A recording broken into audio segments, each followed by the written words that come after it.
Hey guys, it's Alex here and welcome back to my channel. We are back with the Akko Switch grind and we have another Switch review, and today we'll be taking a look and listen at the new Akko CS Air linear switches. By the way, the switches was sent for review by Akko, but I wasn't paid to make the video, so of course I give you guys my honest and unbiased opinion about the Switch. I'll put all of Akko's link on the description down below. A quick background about the switches. This was released at the time that they have released the Akko Air keyboard specifically for Mac users. So the switches has the same structure of the Jelly series and more of like an updated version. The materials for the switches are the usual polycarbonate for the top and bottom housing. We have a bit of a long pole stem around 13.3mm, and it is using a 22mm extension springs. Now 45 pieces would cost you around $13.99 and a bit above their budget Switch line. So in today's video, it's going to be the usual stock versus lube comparison, plus a Soundtest comparison versus other Akko linear switch. And if you want to hear my thoughts and opinion about the Air switches, please do stick around at the end of the Soundtest, or feel free to check the timestamps. And speaking of Soundtest, let me give you guys a quick disclaimer before we start. That the sound and experience will vary depending on your keyboard build, meaning to say that it will sound and it will feel different depending on your keyboard build.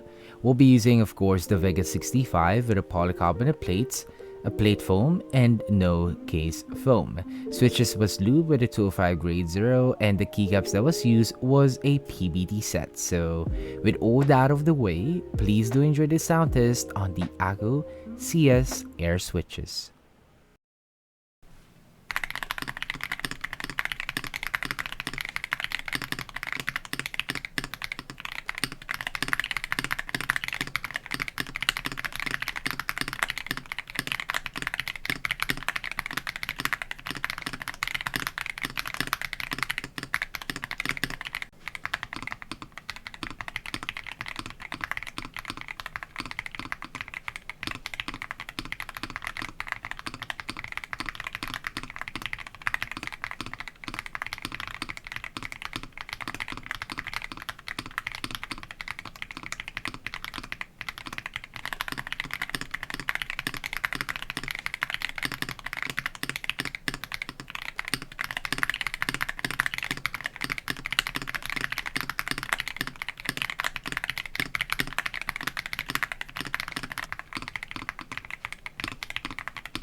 And that was a sound test for the CS Air Switches, and if you made it up to this point of the video, I'd like to say thank you for staying, and please do let me know on what you think about the switches on the comment section down below, and let's have some quick discussions. Now let's talk about my thoughts and opinion about the Switch. Finally, let's talk about my thoughts on the feel. Well, on stock, it felt a bit sluggish for me. Like, I can feel a little bit of leaf crunch, giving that crunchy feeling. So because of that, it kind of has that raw plastic feeling when typing. So it's not that completely smooth out of the box, but you can still use them on stock. But I do recommend lubing them for a better and smoother feel. Once lube, of course, it felt smoother, and feel-wise, it has that snappy return due to the 22mm extension springs. And I always find the springs a bit satisfying to type on, but I can say that typing on them feels a bit sharp or aggressive at times. Like, it's really snappy. Now the actuation force is around 48 grams and bottoms out at 56 grams, so it's not too light and it's not too heavy, definitely on the midpoint. I can say that they feel a bit same as the CS Crystal Silver, but yeah, I do recommend lubing them to really bring out the best feel on the switches. Moving on to my thoughts on the sound. On stock, same as the feel, it sounds a bit all over the place and has that raw plastic sound to it. And it sounds a bit way high pitch on stock, and you can hear a bit of a spring and lift ping. Once lube, of course, it sounded more subtle and you can really hear it on my sound test. So it's more toned down now, but it still has that sharp linear sound to it.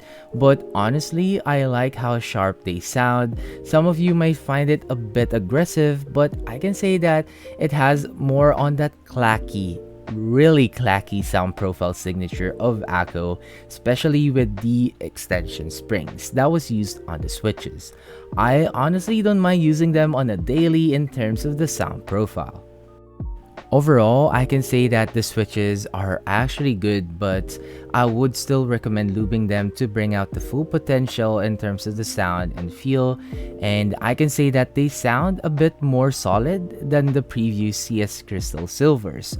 But for the price, I think at this point, the Cream Yellow V3s are still the budget king and the go-to Akko Switch that I would really recommend. But if you are looking for a clacky linear and has a more of that aggressive linear tone to it, I suggest to check this out and add this to your list of linear switches. Again, I recommend getting them in one pack first, and that's enough for your alphas and modifiers, and if you really like it, you can go from there. And that is it for the video, guys. I hope you all enjoyed the review on the Akko CS Air Switches, and I hope you find it helpful. If you do, please don't forget to hit the like button, as it helps out my channel grow, and we are aiming for 4K subs. So what's next? Well, we still have 2 more Akko Switch to review, and we still have the Mozgeek M2, so please stay tuned for that. Again, don't forget to like the video, share if you want, and of course, subscribe for more, and I'll see you guys on the next sound test. Peace.